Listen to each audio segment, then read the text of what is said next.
اس آیت کریمہ میں مسئلہ تھا علم کا، ان کنتم لا تعلمون، اگر تمہیں کسی شے کا علم نہ ہو تو ہونا چاہیے تھا فاسألوا اہل العلم، اہل علم سے پوچھو۔ علم کی بات کس سے پوچھی جاتی ہے؟ ذرا بول دیں، اہل، چھوٹا سا اونچا بولیے، اہل علم۔ یہ تو اصول ہے، قاعدہ ہے، اس قاعدے کے تحت ساری باتیں میں نے آپ کو سنا۔ سبزی والی دکان سے گوشت نہیں ملتا، گوشت والی دکان سے کبھی انڈے بولو نہیں ملتے۔ علم کی بات تھی، ان کنتم لا تعلمون، اگر تمہیں کسی شے کا علم نہ ہو، اس اصول کے تحت فرمانا چاہیے تھا فاسألوا اہل العلم، اہل علم سے پوچھو، لیکن اللہ نے علم کی بات پوچھنے کے لیے اہل علم کے پاس نہیں بھیجا، فرمایا فاسألوا اہل الذکر، علم کی بات بھی پوچھنی ہے تو اہل ذکر سے پوچھا۔ کس سے پوچھا کرو؟ بولی اہل ذکر سے۔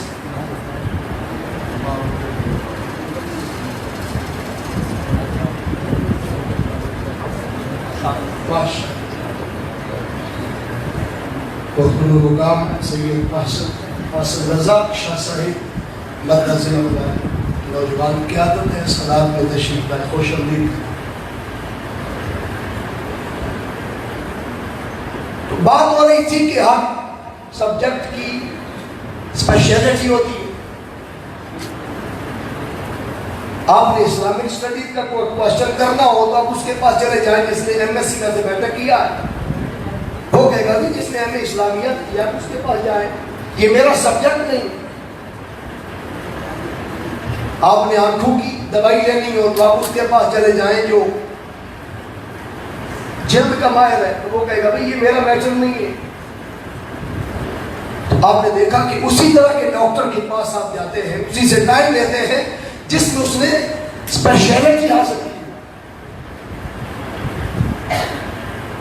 آپ قرآن مجید کا مطالعہ کریں تو مسئلہ تھا علم کا، ان کنتم لا تعلمون، اگر تمہیں کسی شے کا علم نہ ہو تو ہونا چاہیے تھا فاسألوا اہل العلم، اہل علم سے پوچھو، لیکن اللہ نے یہ نہیں فرمایا، فرمایا فاسألوا اہل الذکر ان کنتم لا تعلمون، اگر تمہیں کسی شے کا علم نہ ہو تو اہل ذکر سے جا کر پوچھا، اہل نسبت کی طرف ریفر کیا۔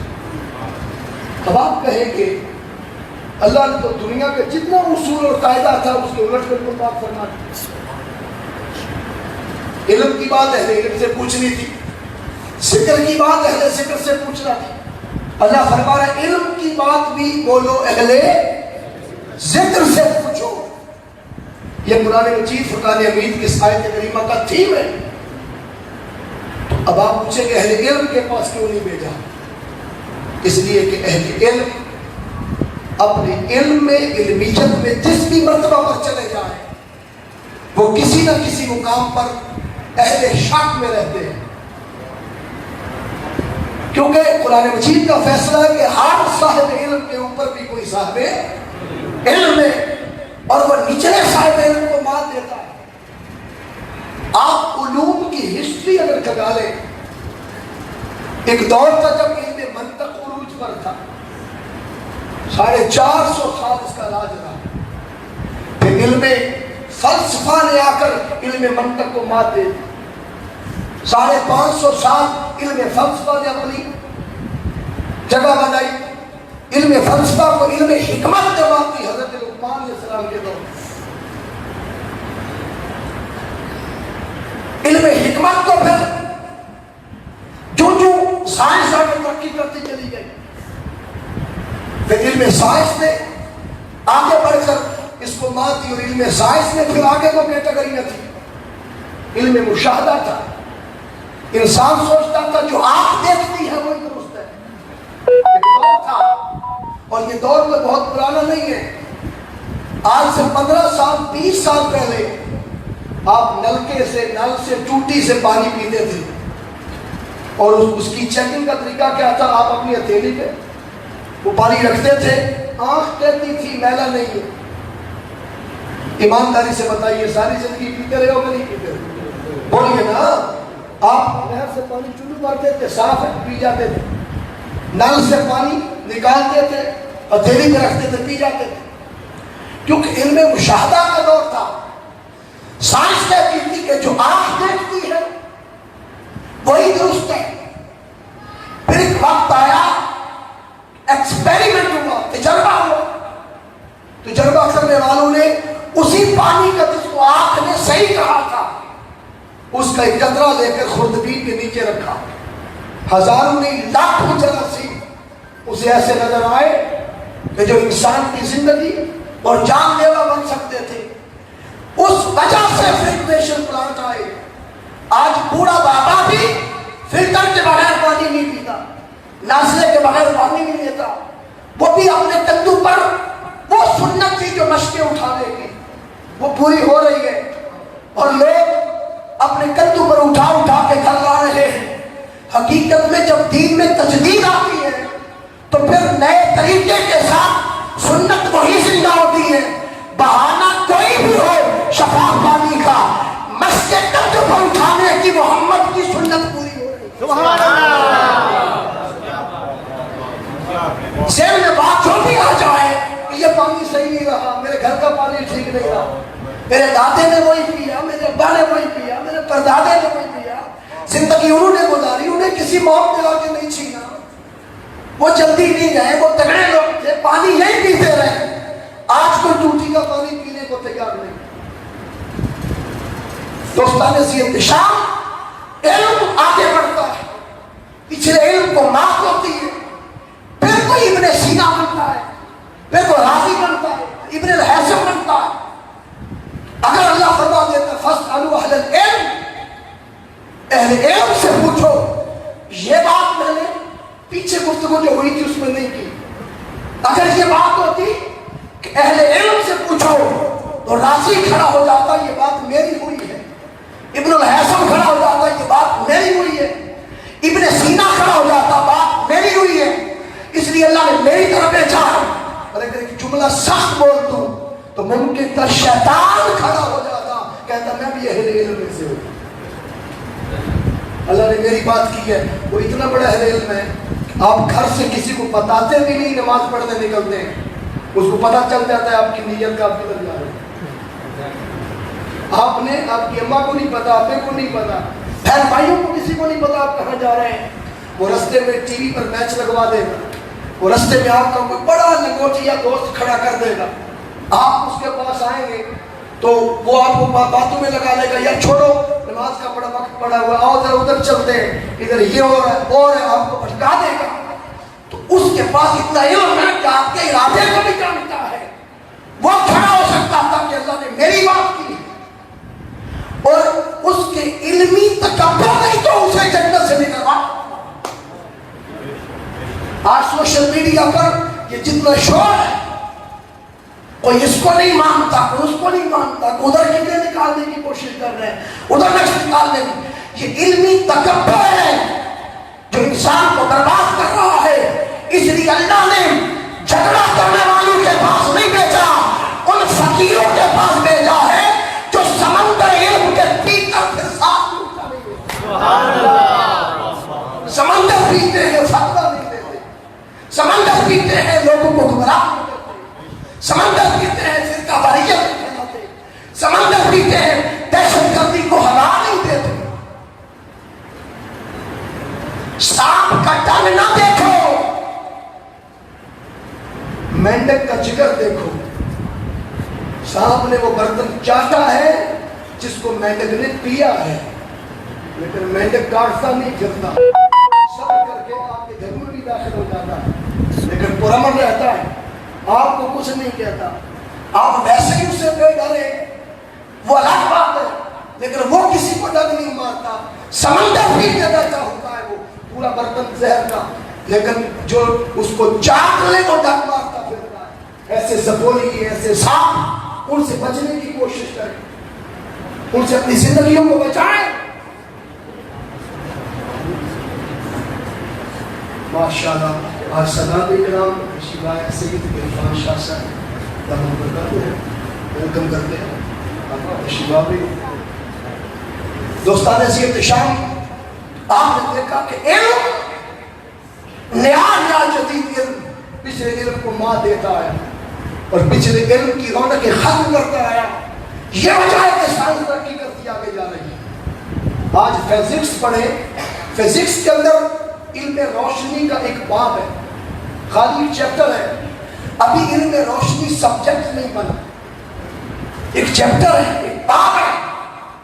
آنے والا دور سائنس ترقی کر رہی ہے. آج لوگ سپیس کو ماپ رہے ہیں، ٹائم کو ماپ رہے ہیں، اس پر دوڑ لگی ہوئی ہے. آنے والا مستقبل علم روشنی باقاعدہ سبجیکٹ بن جائے گا، اس میں پی ایچ ڈی ہوگی، اس کو لوگ لے کے آگے بڑھیں گے. ایک وقت آئے گا لوگ آج بٹن دباتے ہیں، روشنی لمحوں میں بجلی آپ کے گھر آ جاتی ہے. تب لوگ لمحوں میں سفر کریں گے اس بجلی پر. بٹن پریس ہوگا، آج جہاز پر جاتے ہو، اس سے بھی تیز ترین جیسے آپ کا میسج آتا ہے، انسان روشنی میں سفر کر کے لمحوں میں امریکہ معلوم نہیں کہاں جا جائے گا. وہ علم روشنی کا دور ثابت کرے گا کہ مصطفیٰ معراج کی رات کیسے گزری.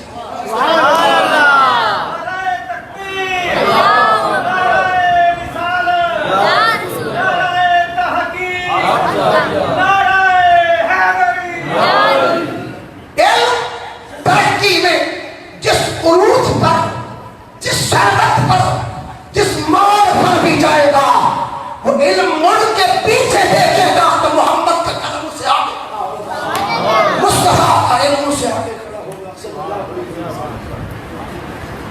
اس لیے اللہ نے فَاسْأَلُوا أَهْلَ الْعِلْمِ نے کہا إِن كُنتُمْ لَا تَعْلَمُونَ.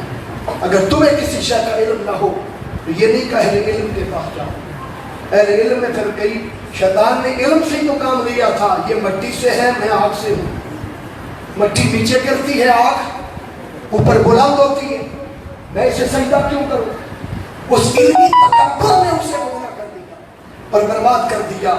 اس لیے خالی علم والوں کے پاس نہیں بھیجا، ذکر والا اہل ذکر اہل علم بھی ہوتا ہے، اہل نسبت بھی ہوتا ہے.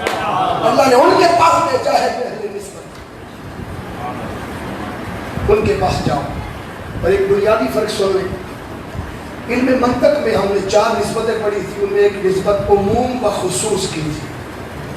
اس عموم و خصوص کی نسبت کے اعتبار سے دیکھیں تو ہر عالم ولی نہیں ہوتا. ہر عالم بولو چلو ولی نہیں ہوتا، مگر ہر ولی عالم ضرور ہوتا. ہر مسلم مرد مومن نہیں ہوتا، مگر ہر مومن مسلم ضرور ہوتا ہے. ہر نبی رسول نہیں ہوتا، مگر ہر رسول بولو نبی ضرور ہوتا ہے.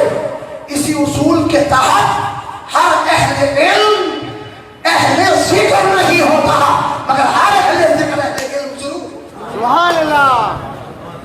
اللہ نے دریا کے پاس نہیں بھیجا، سارے دریا کے سمندر میں گر جاتے ہیں، اس سمندر کے پاس بھیجا. اور اگر فرق جانے تو there is a big difference between two personalities, identities and two dignities. شخصیات کی زندگیوں میں فرق سنیں. اہل علم منزل کا پتہ بتاتے ہیں، روز منبر پہ چڑھ کے منزل کا پتہ بتاتے ہیں کہ یہ رستہ منزل کو جاتا ہے، یہ راہ جہنم ہے، یہ راہ جنت ہے. اہل جہنم کو بائیں ہاتھ میں نام اعمال دیا جائے گا، اہل جنت کو دائیں ہاتھ میں دیا جائے گا. روز سنتے ہو وہ منزل کا پتہ بتاتے ہیں. اہل ذکر بتاتے نہیں، بازو پکڑ کے منزل پر پہنچا دیتے ہیں. اللہ نے بتانے والوں کے پاس نہیں بھیجا، منزل پر بولو پہنچانے والوں کے پاس بھیجا. اور اہل علم محبوب کی خبر بتاتے ہیں، سن کر یا پڑھ کر محبوب کی آنکھیں ایسی ہوں گی، محبوب کی ریش مبارک کیسے ہوگی، محبوب کے لب مبارک کیسے ہیں، دندان مبارک کی چمک کیسے ہے، میں نے پڑھا ہے ہاتھ مبارک کیسے ہے، قدم مبارک کیسے ہے، سینے اطہر پر بالوں کی لکیر مبارک کیسے ہے۔ اہل علم پڑھ کر یا سن کر محبوب کی خبر بتاتے ہیں، اہل ذکر بتاتے نہیں، کپڑا اٹھا کے دکھاتے ہیں۔ اللہ نے بتانے والے نہیں، دکھانے والے۔ اور اس آیت کریمہ کی اگر ایک پریکٹیکلی اور عملی تفسیر ایک وجود کے ذریعے آپ کے سامنے رکھوں تو پھر لاہور کی دھرتی ہے، حضرت داتا گنج بخش علی حجویری رحمۃ اللہ علیہ راوی کے کنارے بیٹھے ہیں، جہاں داتا صاحب کی مسجد ہے تب بھی یہی تھی، راوی کو ہٹنا پڑ گیا، مرد کلندر جہاں سیدھا لگا کے بیٹھ گئے وہ نہیں ہٹتا، دریاؤں کو ہٹنا پڑ جاتا، وہ دریاؤں کے دھارے موڑ دیتے۔ آج بھی مسجد وہی ہے، وہیں بیٹھے تھے، تب راوی کا کنارہ تھا، بیابان تھا، تین عیسائی آپ کی خدمت میں آ گئے، انہوں نے آ کر عرض کیا حضرت ہم نے لاہور کسی کے گھر جانا ہے، ذرا پتہ تو بتا دیں۔ انہیں کیا خبر تھی کہ یہ بابا کون ہے، انہیں کیا پتا تھا علی حجویری کون ہے، ابھی چونکہ نام سے معروف تھے اور لوگ بابا جی کہتے تھے، داتا گنج بخش کے نام سے بھی معروف نہیں تھے۔ جب آ کر پوچھا بابا جی ہم نے لاہور کسی کے گھر جانا ہے، ذرا پتا تو بتا دیں۔ آپ چونکہ کسی منزل اور کسی مقام پر بیٹھے تھے، آپ نے فرمایا بتا دوں کہ دکھا دوں؟ بتا دوں یا دکھا دوں؟ اسے کیا خبر تھی میں خالی اہل علم نہیں اہل ذکر کے پاس آ گیا۔ بتا دوں بولو یا تو انو آفر آ جائے تو کدے کو جاؤ، دکھان والے کو یا بتان والے کو؟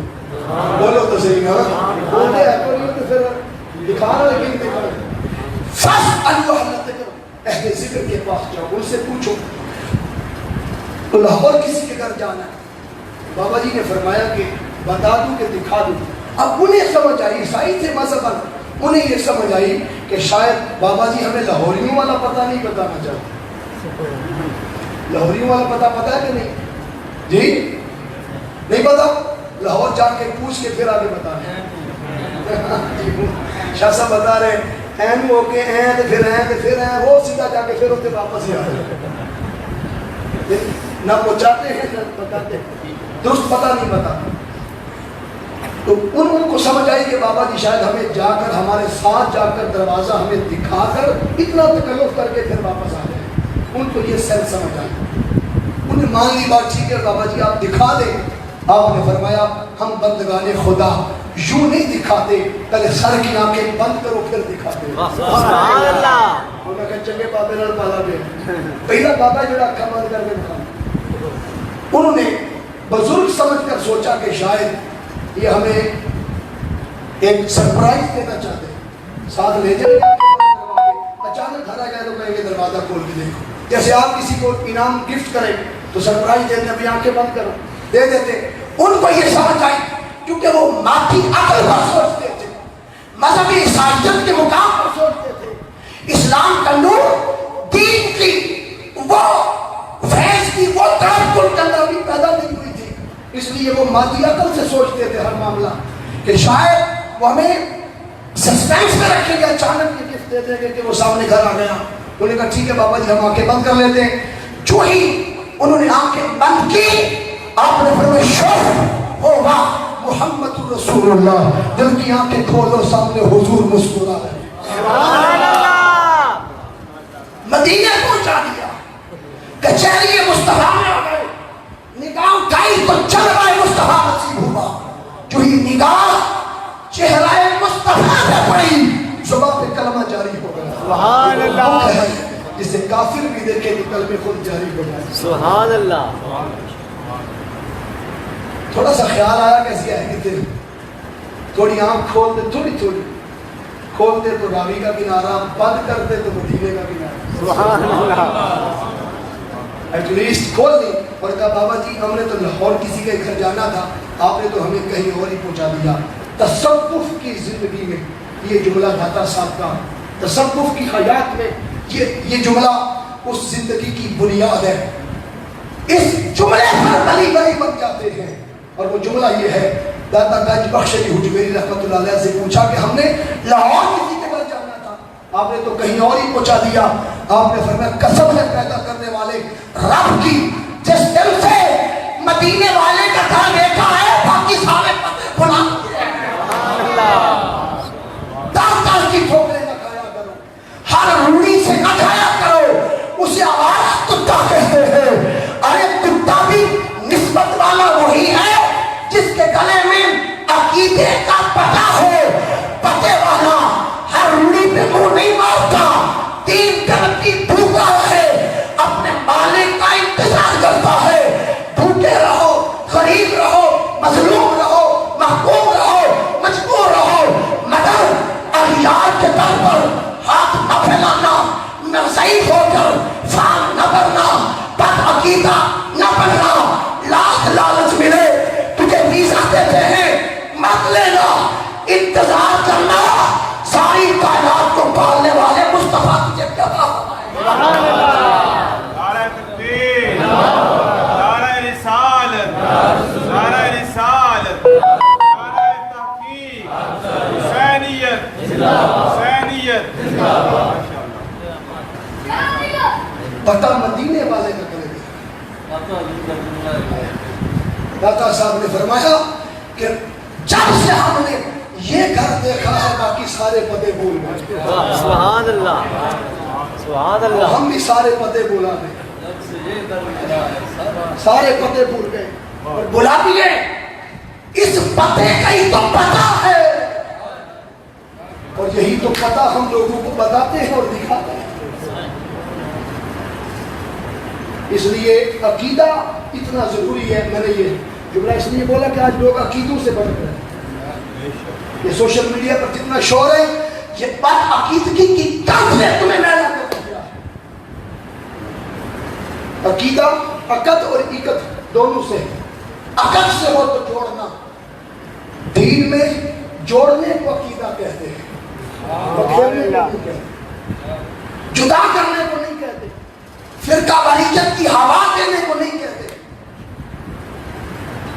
اور عقد این کے نیچے زیر آ جائے تو عرب میں عقد پٹے کو کہتے ہیں جو کتے کے گلے میں. خاص عقل کو لکھ، یہ پٹے والا کتا جس کے گلے میں پٹا اس کے لیے عقد ہوتا ہے. اس سے پتا چلا غوث اعظم کا پٹا تمہیں کربلا لے جائے گا، کربلا والے کا پٹا تمہیں مدینے لے جائے گا. اس پہ اس پٹے پہ نسبت کا رنگ لگ رہا ہے. پٹے والا در در پہ نہیں جاتا، اسے پتا ہے کہ میں نے لائن کیا بنانی. دوستان سید شام اتنا ضروری ہے کہ آج اپنے پتر، اپنے بچے، اپنی نسلیں جب بھرتی کرواؤ اسکول میں، کالج میں، دینی ادارے میں، چیک ضرور کرو کہیں وہ بدبخت مرزئی تو نہیں، بد عقیدہ تو نہیں، اہل بیت پر بھونکتا تو نہیں، صحابہ کی بے ادبی تو نہیں کرتا، ولیوں کو مانتا ہے کہ نہیں، غوث پاک کی خدمت میں پیش ہونے کی بات کرتا ہے کہ نہیں، علماء حقہ کا ساتھ دینے کی بات کرتا ہے کہ نہیں کرتا.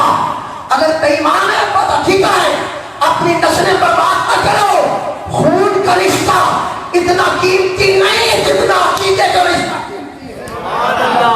سبحان اللہ. حسین نے خون بہا دیا ہے عقیدہ بچانے کے لیے.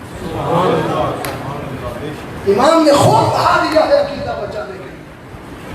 یہ وجہ تھی کہ حضرت نوح علیہ السلام جب دعا مانگنے لگے تھے بیٹے کو غرق ہوتا دیکھ کر، اللہ نے اعلان کر دیا تھا لیس من اہلک، خون آپ کا ہے مگر اس کا عقیدہ آپ والا نہیں ہے، آپ کا ہو کے نہیں آپ کا. خارج کر دیا اللہ نے. نسب نبی کا بھی ہو، عقیدہ اس نبی والا نہ ہو تو مردود ہے. اگر نسب نبی کا نام ہی ہو، عقیدہ مصطفیٰ والا ہو تو قبول ہے. قبول ہے. اتنا قیمتی، اس پر کمپرومائز زندگی میں نہیں کرنا. اس لیے فَاسْأَلُوا أَهْلَ الذِّكْرِ، بتانے والوں نہیں، دکھانے والوں کے پاس آ. اور اہل ذکر کون ہے؟ اگر میں کہوں تو دوسرا عالم تردید کر سکتا ہے. مفتی صاحب فتویٰ دے فلاں اہل ذکر ہے، تو دوسرے مفتی صاحب کھڑے ہو کے فتویٰ دے سکتے ہیں کہ یہ غلط ہے، اہل ذکر تو فلان۔ ہم نہ کسی مفتی صاحب کی بات کرتے ہیں، نہ کسی امام صاحب کی، خطیب صاحب کی بات کرتے ہیں، ہم صاحب قرآن کی بات کرتے ہیں۔ حضور آپ بتا دیں کہ اہل ذکر کون ہے، تاکہ جب مسئلہ حل نہ ہو تو ان کے پاس جائیں، جب علم کی بات ہو تو ان کے دروازے پر جائیں۔ آپ بتا دیں کہ اہل ذکر کون ہے۔ اہل ذکر کو سمجھنے کے لیے پہلے لفظ ذکر کو سمجھنا ضروری ہے۔ لفظ ذکر کے 48 معنی، ان میں سے 2-3 برکت کے لیے۔ ذکر کا ایک معنی نصیحت ہے، فذکر انما انت مذکر، بابو بھی یہ نصیحت فرمائیے، کائنات میں سب سے بڑے ناصح آپ ہیں۔ ذکر کا معنی نصیحت ہے۔ ذکر کا ایک معنی صلاۃ، نماز ہے، آپ کی بھی صلاۃ ذکری، قرآن میں اللہ نے فرمایا میرے ذکر کے لیے نماز قائم کرو۔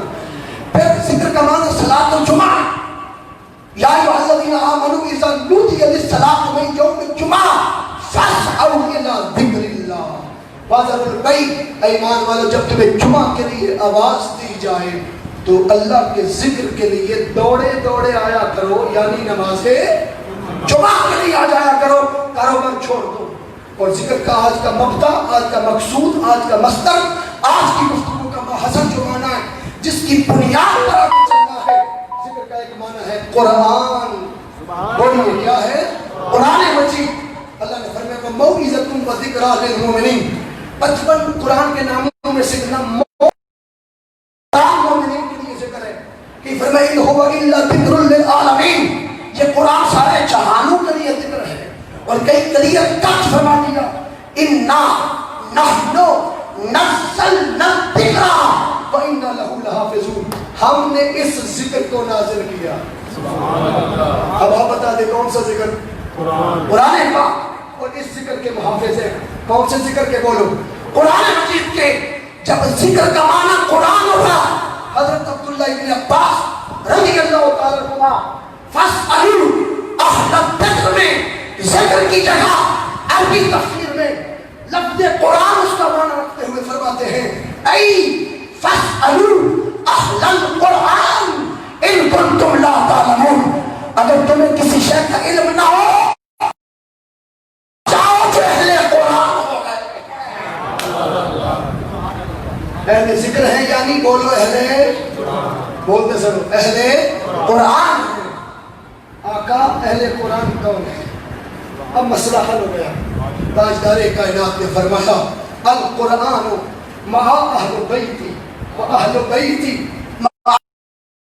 لا یفتریقا حتی یرد علی الحوض، حضور نے فرمایا۔ اور اگر ایک اور حدیث اسپیسیفک مولا علی کا نام لے کر آقا نے فرمائی القرآن مع علی والعلی مع القرآن لا یفترقان حتی یرد علی الحوض، علی ہر وقت صحبت قرآن میں رہتا ہے، قرآن ہر وقت معیت علی میں رہتا ہے۔ یہ کبھی جدا بولتے سنو، یہ کبھی جدا نہیں ہوں گے۔ خالی پریزنٹ کی بات نہیں ہے، مضارع میں حال اور مستقبل دونوں کا معنی ہوتا ہے۔ کبھی جدا نہیں ہوتے، اور بولو کبھی جدا نہیں ہوں گے۔ یہ گارنٹی مسجد کے امام نے نہیں، نبیوں کے امام نے دی، رسولوں کے سردار نے دی ہے، جن کا جدا غسل واجب ہو جائے، بولو قرآن سے رشتہ جدا۔ آقا نے فرمایا لا یفترق، خلوت ہو یا جلوت، سفر ہو یا حضر، اندر ہو یا باہر، کھانے کی میز پر ہو یا بستر پر سوئے ہوئے، اہل بیت قرآن سے وہ وہاں جا کے بھی قرآن سے متصل ہو گئے، کبھی جدا نہیں ہوں گے، اور قرآن سے کبھی ان کا رشتہ نہیں کٹے گا۔ 18,000 کا لشکر اپنے ظلم کی تلواروں سے کربلا میں حسین کا سر تو تن سے جدا کر سکا، مگر سارا ظلم مل کر بھی حسین سے قرآن کو کوئی جدا نہیں کر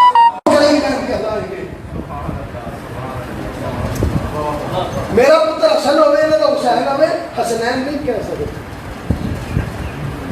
دونوں مولا علی کے ہوں کہیں گے نزاکت طبیعت میں مواصلت حسرت ایک جیسی ہونا ضروری ہے دونوں دونوں میں پاس ہونا کنڈیشنل ہے کنکلوزیو ہے کمپلسری ہے جس کو اٹھانے سے پستی میں بدل جائے اس قرآن کو محمد کے سینے میں اٹھا رکھا ہے اس سے پتا چلا پہاڑوں کی چٹانوں سے بھی زیادہ مضبوط ہے سینہ حضور کا صلی اللہ علیہ وسلم اور حسنین کتنے اونچے اور وزنی قرآن کو سینے میں اٹھایا حسنین کو کندھوں نے اٹھایا اور ایسا اٹھایا کہ شہید کٹنے کے بعد اللہ کے پاس جاتا ہے ان گھر پہ ہندیوں سکو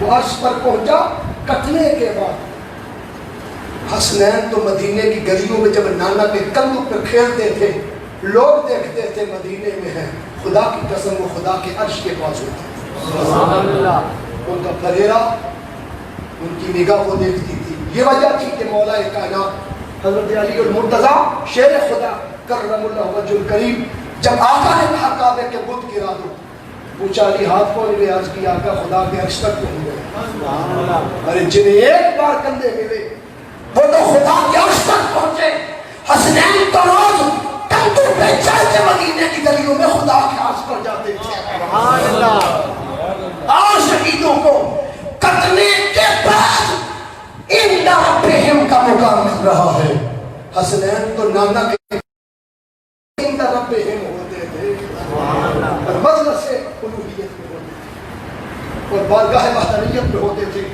دوستان دیت شام آئیے قرآن اتنا وزنی کہ جنہیں پہاڑ نہ اٹھا سکا اسے حضور کے سینے میں اٹھایا حسنین اتنے وزنی کہ جنہیں حضور کے قدموں نے اٹھایا اور ایسا اٹھایا کہ پھر تاجدار کائنات صلی اللہ علیہ وسلم بالکل ختم کر کے اس مصطفیٰ نے اسلام کی روشنی سے مالا مال کر دیا جہاں ماؤں کو بیچنے کا رواج تھا ان ماؤں کے قدموں کے نیچے جنت جس نبی نے بچھا جہاں بیٹیاں زندہ برگار ہو رہی تھی وہ دو ہی رحمت بنانے والا مصطفیٰ کون ہے جس باپ کی نہ قدری تھی اس باپ کی مسکراہٹ میں اللہ کی رضا کس نے رکھی ہے یہ دیکھنے کے لیے وہ ایران سے چلے اور سرکار مدینہ صلی اللہ علیہ وسلم کے در دولت پر حاضر ہوئے جب آ رہے تھے تو صحابہ اکرام دوڑے آ کر خبر دی آقا لگتا ہے کیسے ہو کسرا کے کچھ بادشاہ آپ سے ملنے آ رہے ہیں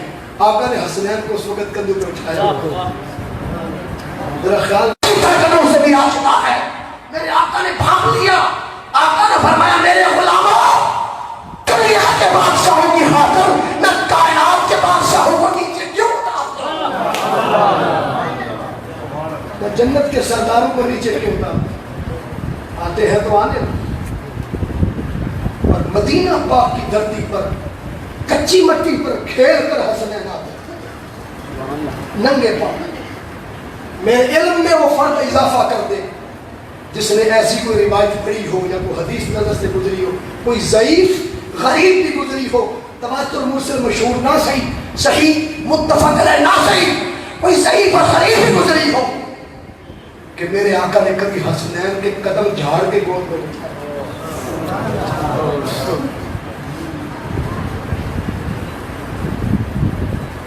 آپ محلے کے کونسلر ہوں کاٹن کا سفید سوٹ پہنے میٹنگ پہ جانے لگے آپ کے بچے کے ہاتھوں میں گرد لگی ہو بولو پیروں کو گرد لگی ہو اٹھا لو گے بولو بیوی کو جھڑکو میں نے میٹنگ میں جانا تھا میرے کپڑے سید المرسلین سے طہارت کس کی تھی مصطفیٰ سے پڑھ کر کس کی نفاست زیادہ تھی تاجدار کائنات سے پڑھ کر کس کی طبیعت میں نزاکت زیادہ تھی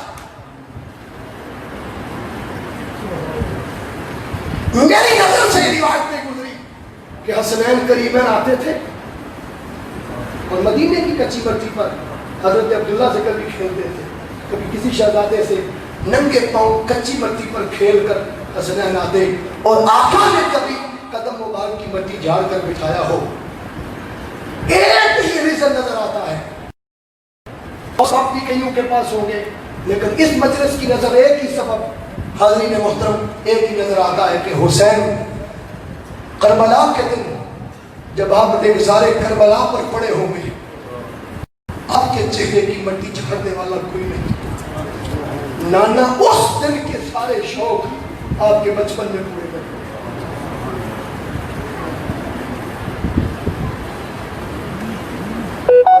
کندھوں پر اٹھا کر پھراتے رہنا گلیوں میں، اس کا کانسیپٹ بھی شہادت اور قربانی سے نہیں۔ ایک لمحے کے لیے وہ واقعہ نظروں کے سامنے نہ لائے، یہ مثال صرف سمجھانے کی حد تک ہے، فٹ کرنے کے لیے نہیں۔ قربانی کے دن ہوں، آپ اپنا جانور سارا سال باقی جانوروں کے ساتھ رکھتے ہیں، جب چاند نظر آ جائے تو بولو الگ کرتے ہو کہ نہیں کرتے؟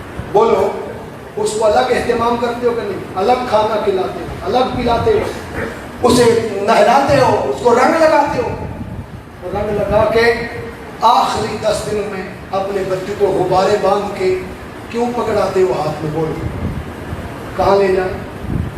بولو گلیوں میں بکروں کو گھما پھرایا جاتا ہے، رنگ لگا کے سجا کے سنوار کے، تاکہ لوگوں کو پتہ چلے وہ دوسرے جانور ہیں، یہ قربانی کے لیے ہیں۔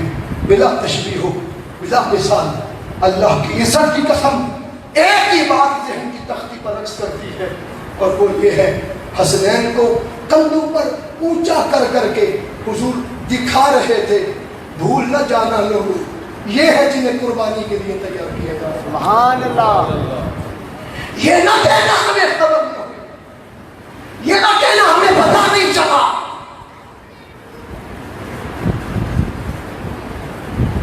اور اتنی خبر شہادت کائنات میں کسی کی ایڈوانس نہیں پھیلی کہ شہادت کے 51 برس پہلے مصطفیٰ نے گود میں بٹھا کر شہادت کی خبر دے دی۔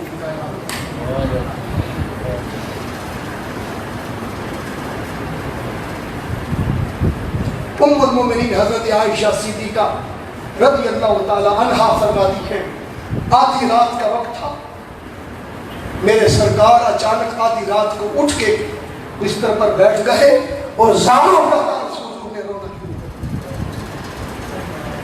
حضور اتنی شدت سے روئے کہ میں سوئی ہوئی اٹھ گئی۔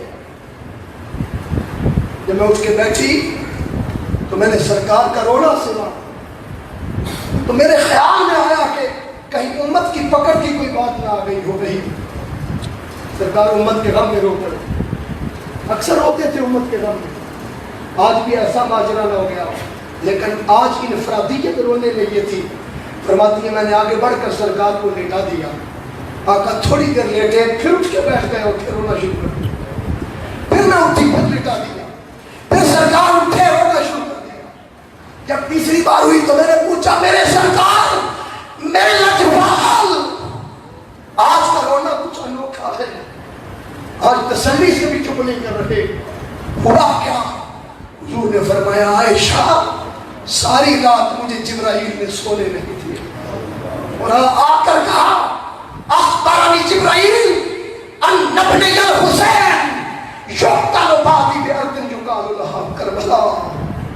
بستر پر آرام فرمانے والے محبوب، آپ کے حسین کو کربلا میں شہید کر دیا جائے گا، آپ کے حسین کی گردن کربلا میں کاٹ دی جائے گی۔ ابھی شہادت نہیں، ابھی تو خبر شہادت تھی، اور مصطفیٰ پھوٹ پھوٹ کے رو۔ شہادت والے دن مصطفیٰ کے غم کی کیفیت کیا ہوگی؟ سال بعد یہ سنت آپ کو ملتی ہے، خدا کے واسطے سنت سے محروم نہ رہے۔ جسے کبھی رونا نہیں آیا، وہ غم حسین میں مظلوم اور محکوم سمجھ کر نہیں، صرف اس لیے روئے کہ مصطفیٰ غم حسین کا درد محسوس کر کے روئے، اس درد کی خراب اپنے سینوں میں محسوس کریں۔ ممکن ہے کہ ایک آنسو میری اور آپ کی بخشش کا سامان پیدا رہا تھا۔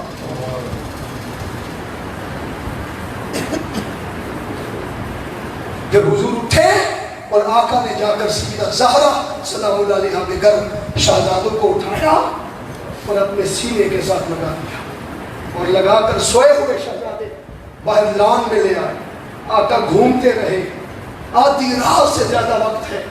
ایک صحابی رضی اللہ تعالیٰ عنہ فرماتے ہیں کہ میں آقا کے حجرے پاک کے باہر گلی سے گزرا، میں نے حضور کے رونے کی آواز سنی، حضور کے رونے کا آواز سنی، میرے قدم رک گئے، میں نے دستک دی، اجازت ملی، اندر آیا تو حضور کے سینے اتھر پر کچھ غبار تھا۔ میں نے پوچھا آقا کمرے کے اندر ایسا کیا چھپا رکھا ہے؟ آقا یہ سینے پر غبار کیسا ہے؟ وہ کہتا رو رہے ہیں، آپ کو روتا دیکھ کر دیواریں بھی روتی ہوں گی۔ آقا میرے قدم رک گئے، مجھے ماجرا تو سنائی۔ فکشف الحجاب النبی، حضور نے کپڑا ہٹایا، ایک طرف امام حسن تھے، دوسری طرف امام حسین تھے، اور آقا انہیں دیکھ دیکھ کے رو رہے تھے۔ آقا نے فرمایا جبریل بتا گیا ہے اس شہزادے حسین کو شہید کر دیا جائے گا۔ مجھے حسین کی شہادت کی یاد آ گئی، جس شہزادے کو مسجد نبوی میں نے گرنے نہیں دیا، اس شہزادے کو کربلا میں گھوڑے سے گرایا جائے گا۔ جس شہزادے کو میں نے کبھی رونے نہیں دیا تھا اور نماز شاٹ کر کے دوڑ کے آگے سیراب کیا تھا زبان چسوا کر، اس حسین کو پیاسا تڑپایا جائے گا، اس کے بچوں کو پیاسا تڑپایا جائے گا، اور میری نگاہ نبوت دیکھ رہی ہے کہ جس گردن کو میں چھوڑتا ہوں اس گردن کو خنجر سے کاٹ ہو جائے گا۔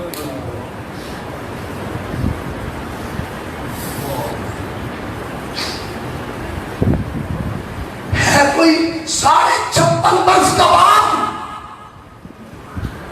جو ایک پتر کی لاش ہاتھوں پہ اٹھا کے کوٹ مومن کی گلیوں میں گھومے اور کوئی دن دہاڑے دروازہ کھول کر اتنا بھی نہ پوچھے تیرے بیٹے سے ہوا کیا، اس کا قصور کیا ہے؟ اس ایک باپ کے ایک بیٹے کے جانے پر ہم اس باپ سے پوچھیں، خدا کی قسم رونگٹے کھڑے ہو جاتے ہیں، لوگ ٹاپ جاتے ہیں، جسم خوف جاتا ہے، طبیعت بے چین ہو جاتی ہے۔ صرف 6 گھنٹوں میں امام حسین نے 71 وجود اٹھائے تھے۔ حسین کے غم کی داستان میں آپ کو کیسے سناؤں؟ صرف 6 گھنٹوں میں امام نے 71 وجود اٹھائے تھے، اور 72 کے 72 تنوں میں ایک نے بھی پشت پہ وار نہیں کھایا، سب نے سینے تانے تھے، سب سے چھوٹے علی اصغر نے بھی حلق میں تیر کھایا تھا۔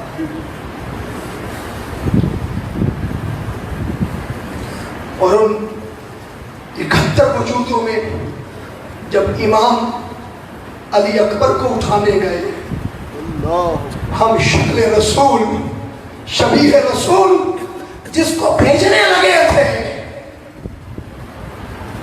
تو گھوڑے پر سوار کر کے علی اکبر کو جب بھیجا تو آقا حسین رخ دوسری طرف کر کے آنسو بہانے لگے۔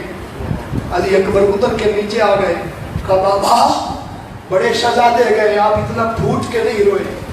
علی اکبر اپنا پتر ہے، اس کی جدائی میں روئے۔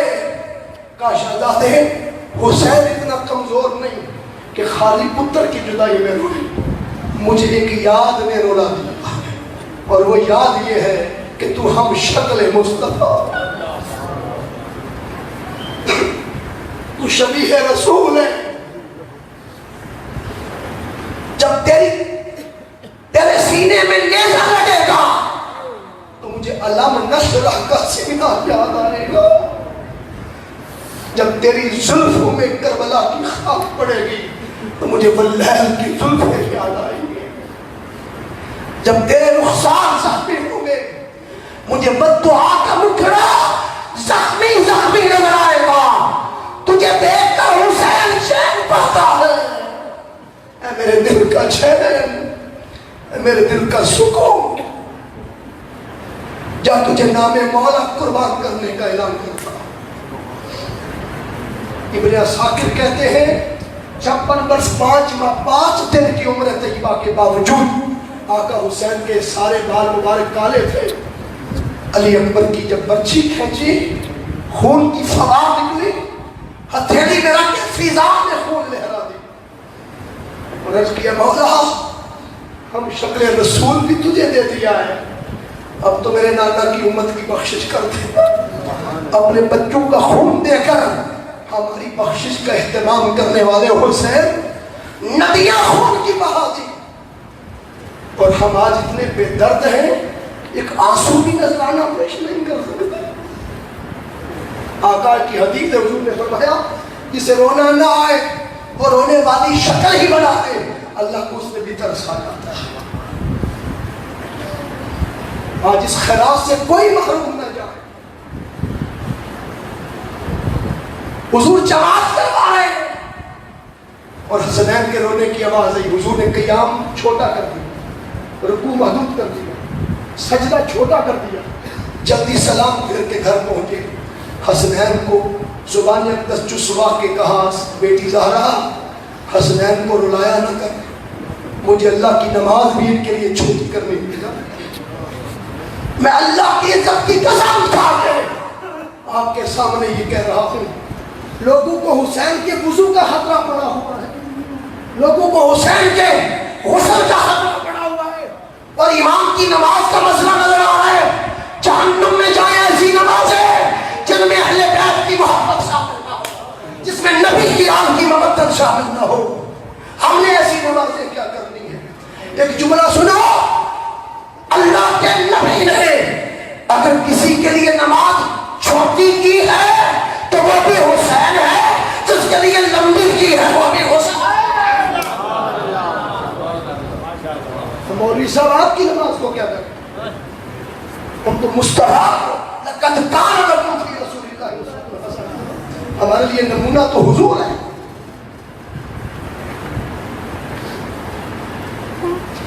آپ پوچھیں گے آقا ایسا کیوں کرتے تھے؟ انہی کے لیے نماز شرط، انہی کے لیے نماز لمبی، کیوں؟ وہ جانتے تھے کہ یہ وہ شہزادہ ہے جو گردن رکھ کے پھر اٹھائے گا نہیں، سبحان اللہ، گردن رکھ کے پھر اٹھائے گا نہیں۔ اور اس لیے جب کربلا کے میدان میں میرے آقا صلی اللہ علیہ وسلم موجود ہوں گے تو حسین نے عرض کیا ہوگا آقا 70 تسبیحاں پڑھ کے پھر بھی تو آپ نے اٹھا ہی لیا تھا نا، آ کے دیکھ لیں پتر نے ایسا سجدہ کیا ہے کہ قیامت تک نہیں اٹھایا ہے، سر سجدے میں لٹا دیا ہے۔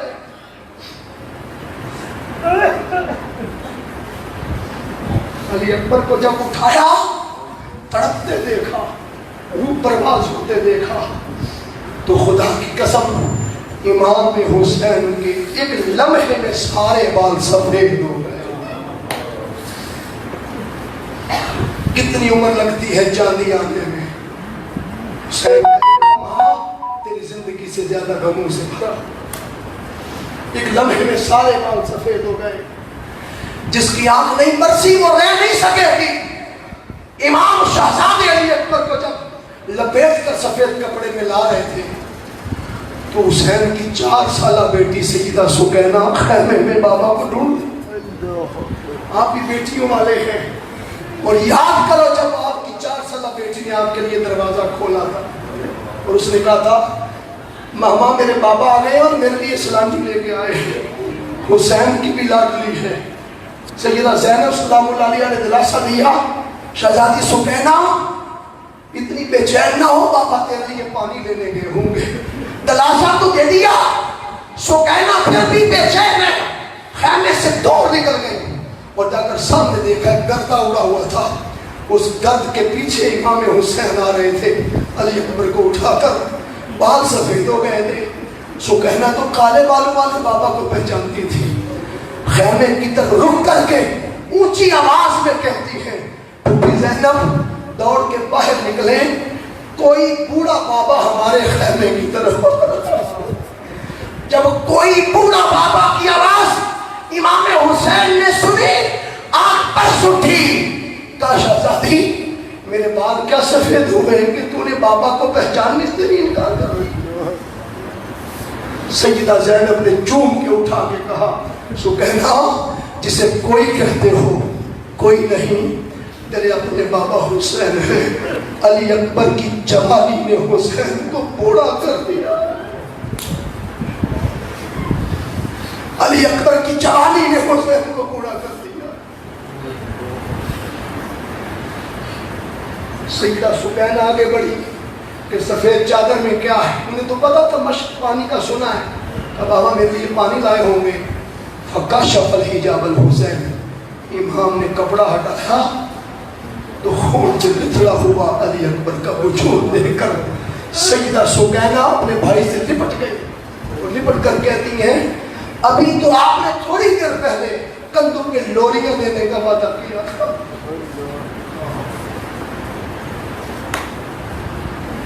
امام نے شہزادے علی اکبر کو رکھا خیمے میں اور سیدہ سکینہ کو کندھے پہ اٹھا کے لوریاں دی، کہا سکینہ تیرا چین تو نہ چھنے، میں سب کے چین دیتا جا رہا ہوں، میرے علی اکبر کو معاف کر دینا، اس کی وصیت اس کا بابا پوری کر دے گا۔ کس کس کی وصیت حسین تنہا پورے کر رہے ہیں؟ ذوالجلال کی طرف دوڑے، جب گھوڑے کے پاس گئے تو دیکھا سیدہ زینب نے بہن نے پہلے سے لگام پکڑ رکھی ہے۔ کہا بہنا، بہن نے تو لگام دولہا بنانے کے لیے پکڑ دی۔ کہا حسین آپ نے سب کو سوار کیا، آپ کو کوئی سوار کرنے والا اگر نہیں بچا تو شیر دل بہن موجود ہے، میں آپ کو سوار کروں گی۔ امام نے پوچھا جب بہنیں بھائیوں کو سوار کرتی ہیں تو کوئی لاگ لیتی، بولیے کوئی لاگ لیتی؟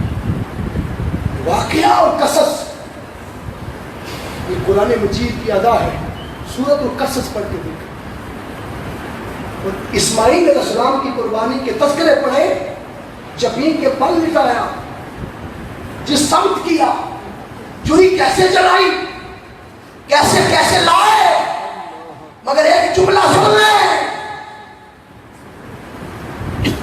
نبی ہونا اونچی شان کی اس اعتبار سے نہیں، میں نسبت کے اعتبار سے بات کر رہا ہوں۔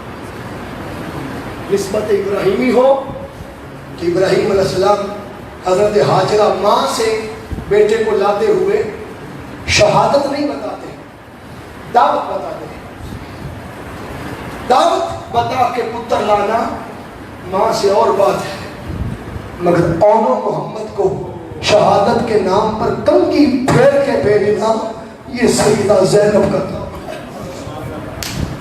شہادت کے نام پر بھیجنا۔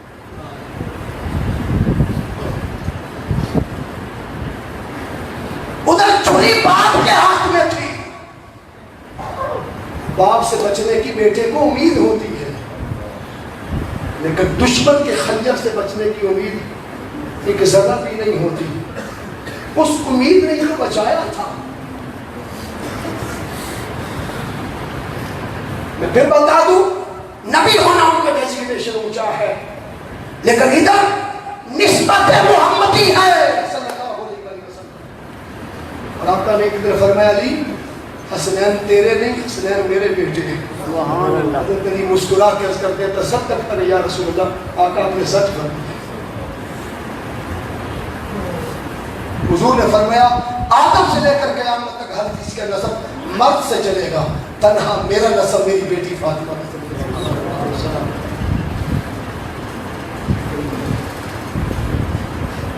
تو کہا آپ کا لاکھ کیا ہے؟ عرض کیا بھائی نہ درہم نہ دینار، میرا ایک ہی لاکھ ہے، اور وہ یہ ہے کہ آج رکاب میں پاؤں رکھ کے نہ چڑھے، میں ہاتھ پھیلاتی ہوں، میرے ہاتھ پہ قدم رکھ کے چڑھ جاؤ، آپ کے قدموں کی خاک میرا لاکھ ہو جائے گا، اس خاک کے سہارے میں دیا۔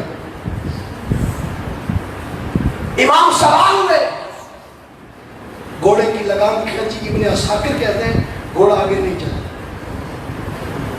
پھر کھینچی نہیں چلا، پھر کھینچی نہیں چلا. پوچھا دے ساری زندگی میرا حکم ماننے والے، آج تجھے کیا ہوگا؟ میں آج کے گھوڑوں کی بات نہیں کر رہا، میں ذوالجلال حسین کی بات کر رہا ہوں. اصحاب کہف کا کتا ان ولیوں کے قدموں میں بیٹھے تو انسانی بولیاں بولے، جس کی پشت پر حسین سوار ہو جائے. ذوالجلال حسین نے آنسو بہا کے عرض کیا آقا حسین ساری زندگی آپ کا ہی حکم مانا، لیکن اگر آج اجازت دے دے تو اس کا حکم مان لوں جو میری ٹانگیں پر کر کے کھڑا. امام سن کر نیچے اترے تو دیکھا سیدہ سکینہ 4 سال کی بیٹی نے گھوڑے کی اگلی دونوں ٹانگیں پکڑی ہوئی ہیں اور کہہ رہی ہے ذوالجلال میرے بابا کو ادھر نہ لے جا، جو ادھر جاتا ہے مڑ کے واپس نہیں آتا، مجھے تو نیند بھی بابا کے سینے پہ آتی. امام ننھی توتلی زبان پہ شہزادی کی بات سن کر رو پڑے. امام نے سکینہ کو سینے سے لگا کر سیدہ زینب کے سپرد کیا اور کہا بہنا میری شہزادی کو سینے پہ سونے کی عادت ہو گئی ہے، میری بیٹی سے بھلا کر دینا، جب اسے نیند آئے اپنے سینے پہ سلا لینا، سینہ آپ کا ہوگا ٹھنڈ حسین کی آتی.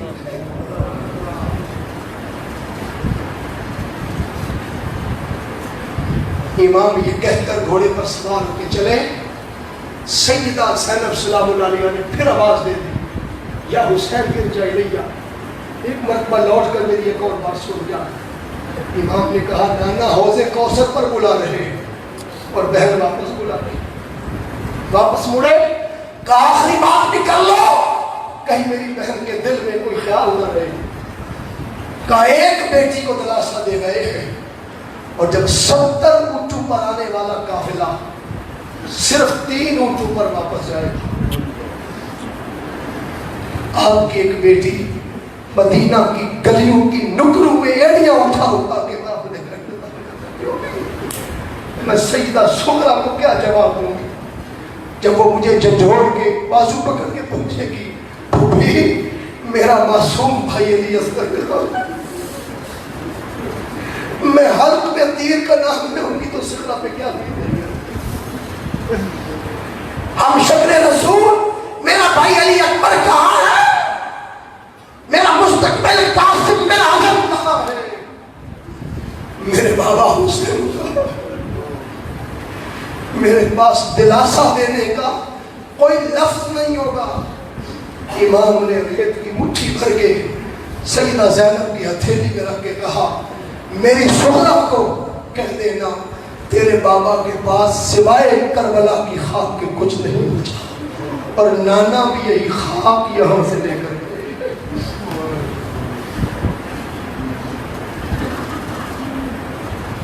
امام میدان میں اترتے ہیں وہ لومڑ گیدڑ بن کے بھاگتے ہیں. شمال اس کے سپاہیوں نے عمر بن سعد سمیت سب نے جب تیر برسائے 33 تیر امام کے سینے میں گئے اور امام پھر حملہ آور ہوتے ہیں. 420 یزیدی سپاہیوں کی گردنیں کاٹ کر امام واصل جہنم کر دے. جرأت کا یہ پیکر 3 دن کا پیاسا یہ جوان امام مصطفیٰ کا شہزادہ شیر کا پتر بھی شیر ہوتا ہے. جرأت کے بعد کی بھگدڑ بچتا کئی ایکڑ فاصلے پر بھاگ جاتے. وہ پلید جہنم کے کتے جانتے تھے کہ یہ شیر خدا علی المرتضی کا بیٹا ہے. اس نے مرحب کے سر کو چیر دیا اور انہوں نے 2 ٹوٹے کر کے پھینک دیا. جن کی ماں نے ان کا نام حیدر رکھا تھا. وہ سارا نسب جانتے تھے.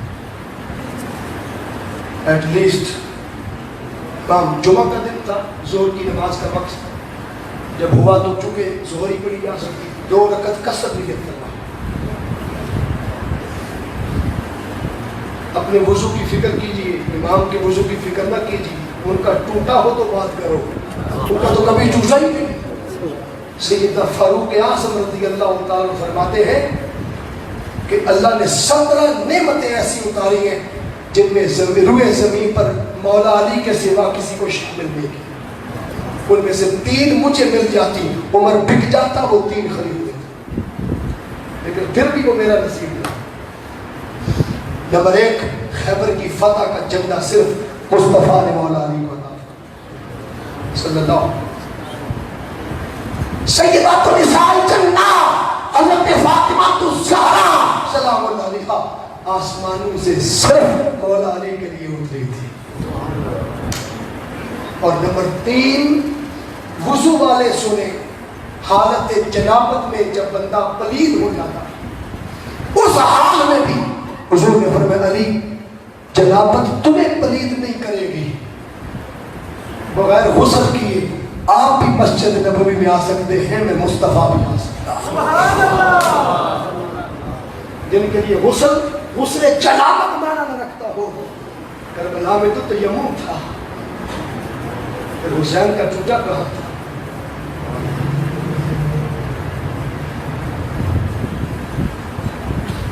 جن کا پھریرا عرش میں ہو اور جنت میں ہو، ان پر زبان کھولتے ہوئے تھوڑا سا تو خدا کا خوف کرے، جن کا خدا حیا کرے، جن کا مصطفیٰ حیا کرے، جن کے فرشتے چکی پیسنے آئے، جن کے گھر ملائکہ جھولے جھلانے آئے۔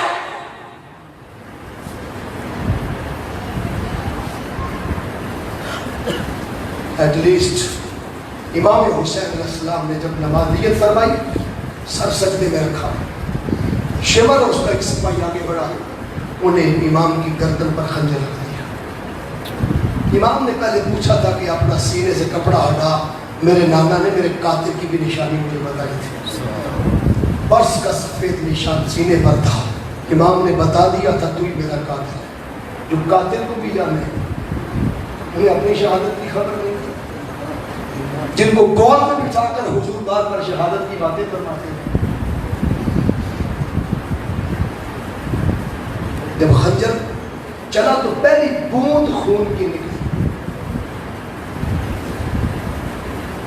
غم حسین کا یہ آخری حصہ 5 منٹ، پھر میں میسج اور پیغام کی طرف آؤں گا۔ حسین کا پیغام کیا، اس پر گفتگو ختم کری۔ جب پہلی بوند خون کی نکلی تو کربلا سے ایک آواز گونجی، حسین تو نے میرے دودھ کی لاج رکھ لی۔ نگاہ اٹھائی تو سیدات النساء الجنہ امی حضور، کربلا میں جہاں آقا حسین نے گرنا تھا وہاں سے نوکیلے پتھر اٹھا رہے۔ ماں کی ممتا کا اندازہ کریں، نوکیلے پتھر اٹھا رہے۔